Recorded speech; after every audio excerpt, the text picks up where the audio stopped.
If you value bold reporting on grounded solutions for a fairer future for all, please consider making a donation today at lauraflanders.org. And thank you for standing with us at Laura Flanders and Friends and for helping to keep independent journalism like ours alive and kicking.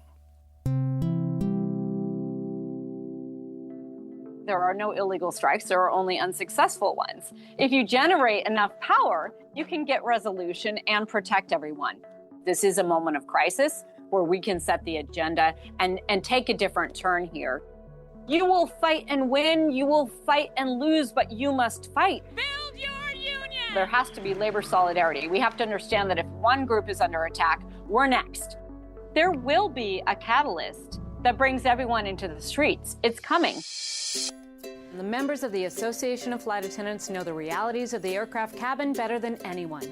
We don't just serve drinks, we save lives. We don't just negotiate contracts, we move major policy issues like the smoking ban, no knives on planes, clean water, and safe food on board. The air we breathe matters, and we stop the spraying of poisonous pesticides. Training, rest, and no calls on planes matter as we fight fires, de-escalate conflict, revive, and breathe life. That announcement from the Association of Flight Attendants in 2016 provides a glimpse of how today's guest frames her message and her mission. Representing some 55,000 members at 20 airlines, Sara Nelson valiantly defends her people. Back in 2019, she used the threat of a strike to ground air traffic to help end an extended government shutdown. During the pandemic, she won a $54 billion COVID relief package for her industry. Nelson is in her third term as AFA International President and widely regarded as one of the most lion-hearted leaders in the labor movement. When Bernie Sanders launched his Fight the Oligarchy tour, she joined. When UAW leader Shawn Fain floated talk of a general strike, she chimed in. When viewers and listeners to this program ask me what is to be done about the direction in which this country is moving right now, I often think, I bet Sara Nelson has a plan. And so I am very glad to welcome Sara Nelson to Laura Flanders and Friends. Laura, thank you so much. I'm so happy to be talking to you, and especially in this moment. Exactly. Well, I'll tell you, it helps me as we begin these conversations to just kind of settle myself. And I do that sometimes by just asking my guests who is uppermost on their minds, in their hearts, as we begin to speak. So who are you bringing to this conversation today? I always bring the people that I work with. So whenever I feel like I have lost my way or anything, I think about the people that I have shared a jump seat with, worked across a beverage cart with, had to deal with scary moments in aviation. And then I also always think about my friends that I lost on September 11th.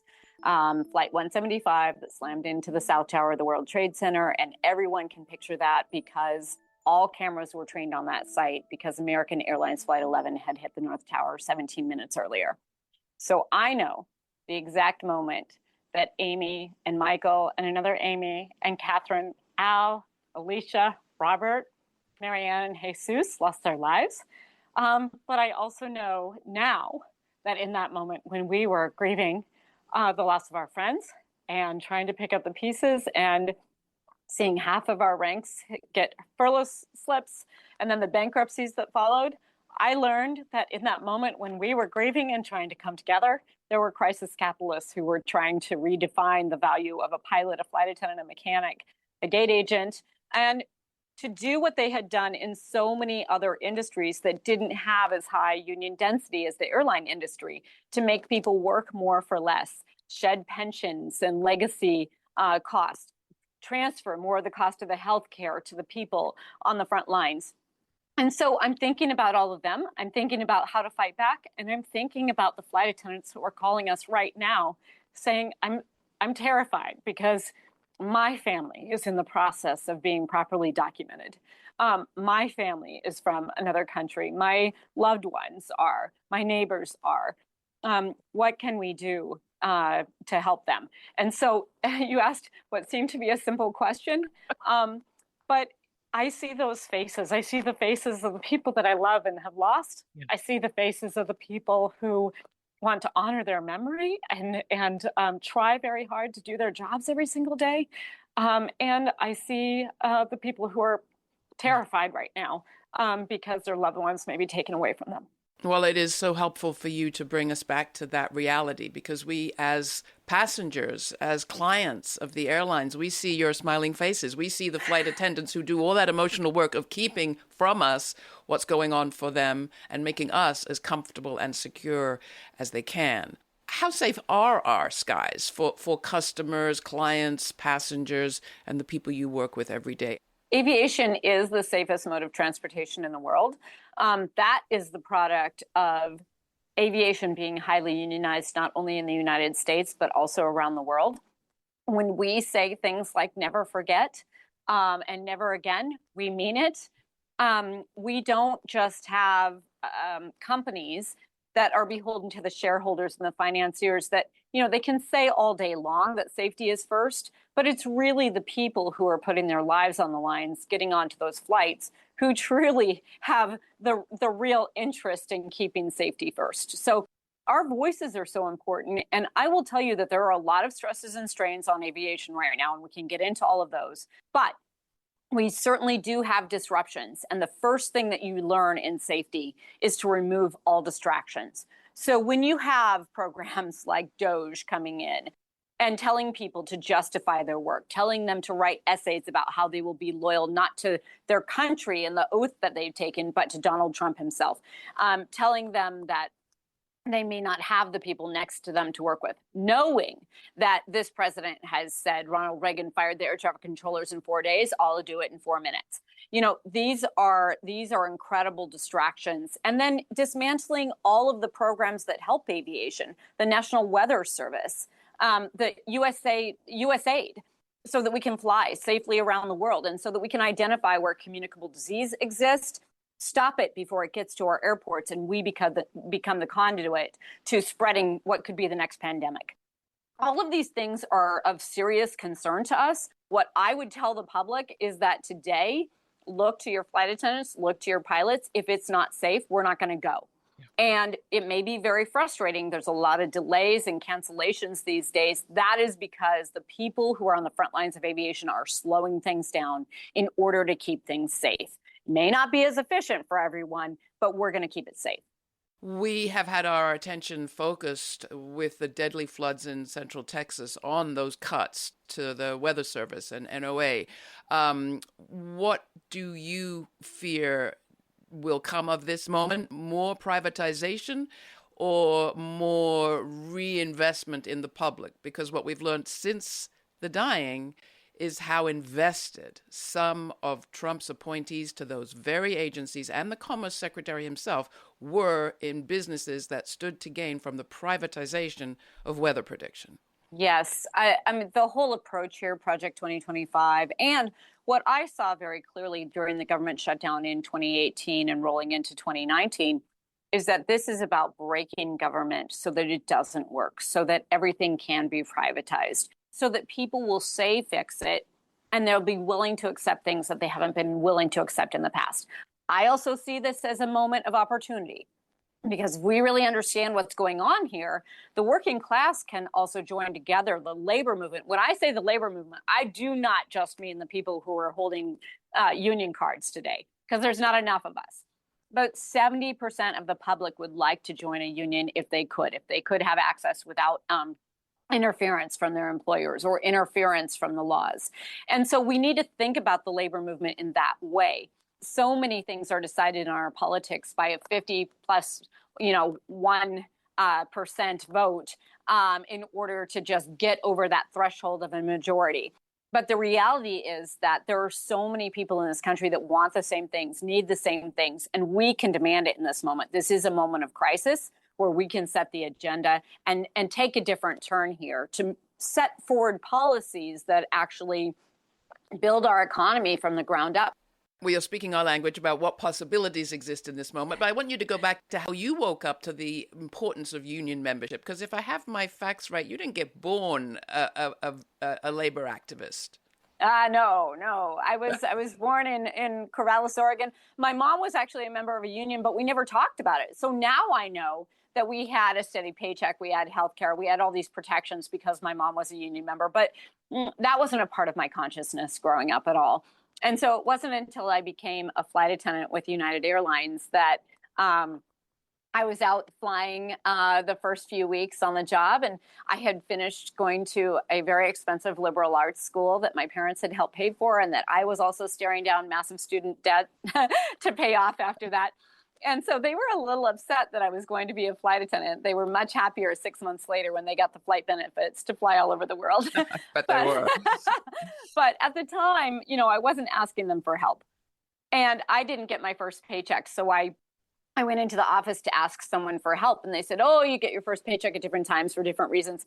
And so I still didn't have a paycheck, and I asked someone to help me. And it was the first time that I felt like I was just a number in an HR file. And they were saying the same things to me, and nobody was hearing me. And so the tears started to roll, and I had this tap on the shoulder and turned around.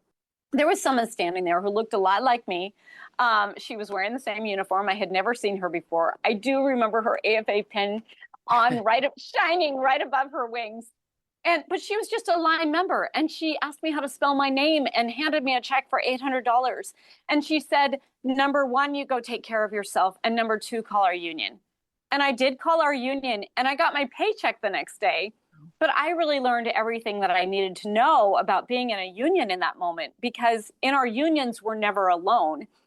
So that's really what got me involved in the beginning. And there were a lot of lessons that I learned along the way. But then 5 years later was when September 11th hit. And that's when I got the really hard lessons in life and the real lessons about why unions are so necessary to put a check on unchecked capitalism. This is Laura Flanders and Friends. Laura's guest is union leader Sara Nelson, international president of the Association of Flight Attendants. Now in her third term, she represents 55,000 members across 20 airlines. Today's episode explores the AFA's tactics and strategies, wins and losses, and why general strikes and cross-industry worker solidarity are critical in this moment. Next, Sara shares some of the fights she's led as AFA president and what she believes we learn from losses. You can watch this episode at lauraflanders.org. That's also where we invite you to subscribe to our newsletter, where you'll receive information on all of our web exclusives, including the podcast of the full 50-minute inspiring conversation with Sara Nelson. The discussion continues, but first here's Be the Change by Nation Beat from their album Archaic Humans, available on Rope-A-Dope Records.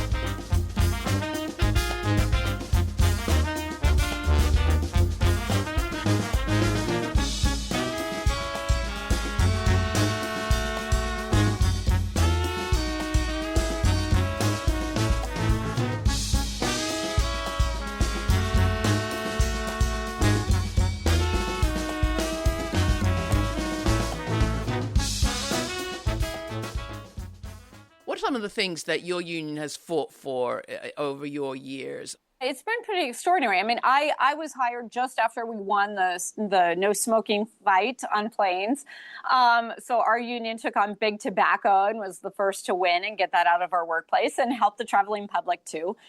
One of the things that I had to do in training is have a day that was makeup day, where we would go and learn how to put makeup on, and we were required to buy the makeup if we didn't have our own makeup. And the guys got the day off. And we were required to wear 2-inch heels to work. So in the middle of this bankruptcy, as we're fighting for our pensions, the flight attendants were saying, now that we're working these longer days because we've given so much up from the bankruptcy and we had to work longer days and work more hours in order to make up for the pay cuts. In the middle of fighting for our pensions, we stopped everything to do a petition because what people really wanted was to be able to wear comfortable shoes. And I remember feeling so beaten down and demoralized from that bankruptcy. We had already been in the bankruptcy for 2 years, so people were feeling defeated. But they won on the shoes. We won in a month's time to be able to wear the same shoes that nurses wear on the job. And the flight attendants felt that feeling of that win. And that led to then fighting for the pensions and taking a strike vote that was 99.9%. to be able to fight for that pension. It was ultimately allowed to be terminated by the court, but we were the only work group to improve upon the pension without having to pay for it with a retirement replacement plan because of our fight. One of the things that I'm proudest of is our efforts to try to improve our minimum rest on the job. And it was a massive fight with a lot to learn there. We had to get bipartisan support. We had rallies, we had studies that were commissioned. We had so much work that happened. And what it all came down to in the end was it was the last item on the table in the 2018 FAA reauthorization bill. And in that bill, we were also talking about sexual harassment and upping the fines and defining sexual harassment and assault as an actual unique crime on the job. So that was also important. But in the final moments, I got a message from the leadership of the committees that this was going through. Both the House and Senate were meeting together, and they said there's not a single Republican who will sign up to support your 10 hours of minimum rest. And I happened to be in a car with the president of the United Mine Workers of America, Cecil Roberts, at the time. And we had just helped save the miners' pensions and health care that had been promised to them. We had been out helping them on that. And I was going to another rally along the same lines with him right then. And I said, Cecil, I need you to call Shelley Moore Capito right now. And he was able to call the senator and not just say, can I do this favor for me? But he was able to say, this is someone and this is a union that fought to make sure that your constituents maintained that retirement security. You need to do this for them now. It's the right thing to do. And she did it within 5 minutes. And that is the final argument that was made in that 2018 FAA reauthorization bill. And we finally won those additional 2 hours of rest that we had been fighting for over 30 years. It's contagious, the story that you're telling about wins. And this is why it is so tragic to me that we get so little coverage of the labor movement, as you described, of working people's fights and experiences and wins. I want to say, when we fight, we win. Sometimes that slogan rings hollow after the Kamala Harris campaign. But hey, what I'm hearing from you is when we fight, we win. And I want to ask you how you're applying that to this moment. I remember back in that time of the government shutdown, hearing you say, we just need to shut down 3 airports. You had done a kind of power mapping of where the vulnerabilities were in our system or where the pressure points could be. Yes. Have you done that mapping now? Where are they now? So what's interesting is that our union does use a strike tactic called chaos, create havoc around our system. And part of the power of it is that we don't announce when or where we're going to strike. Well, fair enough. So we use that same tactic, and it is very powerful. But what I would say in that shutdown, what we did for 35 days was define the real safety risks of the ongoing government shutdown. When we saw in this government shutdown that once again, it was air traffic controllers who were on the line and other government workers. And we said, we cannot do what we did in 1981, which was to turn our back on the air traffic controllers and say, this isn't our fight, because it affected all of us. This is a moment when we all need to come together. And that's when I gave the speech and called on the rest of the labor movement to talk about a general strike to end that shutdown. And defining that worker power in that way was key to ending that shutdown, because when there was still no political solution in sight on day 34, and the Senate voted again and voted against it the very next day, a few flights started to cancel in LaGuardia. We had already defined that it was workers that were going to take over. And in order to make sure that we wouldn't get a taste of our power as working people, that government shutdown ended in a couple hours when there was no solution in sight for 35 days. So we can take that lesson of what happened there and understand that, first of all, there has to be labor solidarity. We have to understand that if one group is under attack, we're next. So we have to rush to each other's sides. But we can also turn this around and not just be on defense, but think about in a crisis. And we are in a crisis. Our world is burning. We can actually set the agenda and make things better.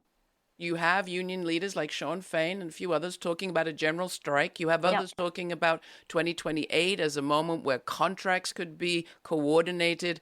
What are you seeing as critical moments for people to be thinking about? Because as you started by saying, the union movement has been hampered from growing. There are less than 1 in 10 American workers today in most places are unionized. The idea of a strike feels like something from the 30s. And I've heard a lot of skepticism from people like, well, yeah, nice pie in the sky, but will it ever happen? How would it happen? So a couple things, Laura. First of all, you're right. From the 30s, 1934, there was some of the highest amount of strike activity this country has ever seen. And there were national strikes. The mine workers were on strike for 9 months. There were general strikes in various cities, Toledo, Oakland. There was a textile strike all across the South. There was massive unrest. And that's actually what brought the corporations crawling to FDR to ask for labor law because they wanted some stability. And it also gave FDR the power to sign into law the New Deal. Because these were very clear demands coming from labor across the board. These were not legal strikes. But as I always say, there are no illegal strikes. There are only unsuccessful ones. If you generate enough power, you can get resolution and protect everyone. And you will learn so much by going to a picket line about how to be organized, about how to be very disciplined, about having nonviolent activity as we're doing this and making sure that we're not putting in the hands of the oppressors the argument that they can make that things get violent, so they have to come in and have martial law or police state. We can't hand any of these tactics over to them. But first and foremost, there is a fight likely going on in your community. Find it. Go out there. Learn about the fight. Take donuts to the picket line. Contribute to the strike funds. Find out what you can do to support in other ways. And there will be a catalyst that brings everyone into the streets. It's coming. I would say, for me, my red line has already been passed. A million workers in the federal government had their contracts canceled. That was my red line. But I know that we're not all there yet. So we have to continue to define these things. We have to define the commonalities that we have and look for opportunities to build those relationships. And if people just practice these organizing skills that are easy to take part in today in society, you can find these fights anywhere. We can actually build up labor solidarity and a real experience for people to be able to take on the big fight. And finally, I would just say that the strike is very powerful, but the threat of the strike is where the power is. And so if people are ready to do this, just like in 2019, when it looked like we were on the verge of going into an outright strike across aviation, we got to an agreement instead. There's two questions. One I have for you is about the unions that have stuck with Trump and the unions who have been reluctant to participate or even talk about the kind of solidarity that you're talking about. And then secondly, where you see exciting breakthroughs, because I think we've seen some of those recently too. But first, I mean, it's not like there haven't been unions back in the Trump side of all this. There have. For the most part, what's going on right now is something that naturally happens. And that is the human condition. When you're under attack, the instinct is to go hunker down, to get in your bunker and preserve what you have. And that is exactly the wrong response right now. So we have to push everyone to understand that nonviolent does not mean non-conflict. I would call on every union to be more clear in what they're willing to do to fight back. Some have been forced to. Their own members have been seized and detained by ICE. And this has given an opportunity for people who might think this isn't my issue to suddenly realize this is my issue. So I do see bright spots like that. And sometimes you will lose. But even in the losses, you will learn something and you will be able to recalibrate and go to the next battle and usually use those lessons to win. Mother Jones, the great labor organizer, said, and she said this on the heels of the Ludlow massacre in the early 1900s, where miners were in tent cities striking, and the Baldwin Felts and the National Guard opened fire on them and then set fire to their tent city and burned 28 people alive. On the heels of that, Mother Jones came there and she said, sure, you lost, because any contest between the Constitution of the United States and a bayonet, the bayonet's going to win every time. But you will fight and win, you will fight and lose, but you must fight. And the part of the story that we don't often hear in history is that that was a clarion call to the rest of the miners across Colorado who came with their guns and their ammunition and held Ludlow safe while people could have their funerals and mourn the dead and make, the graves where people could be properly buried. And they created their own government for a month's time. No one ever talks about this.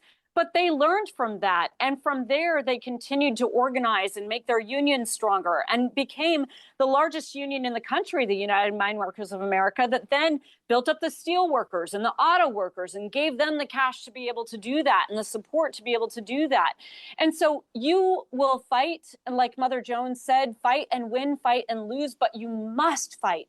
Sara Nelson, thank you so much of the AFA. It's been a pleasure talking with you. Thank you, Laura. Appreciate it so much. When activists call for a general strike, cynics scoff, isn't that taking us back 100 years? But let's be real, it's the GOP that's taking us backward, trying to erase a century of public protections born of public experience and struggle. Just look at the flooding in the Texas Hill Country, washing entire communities away.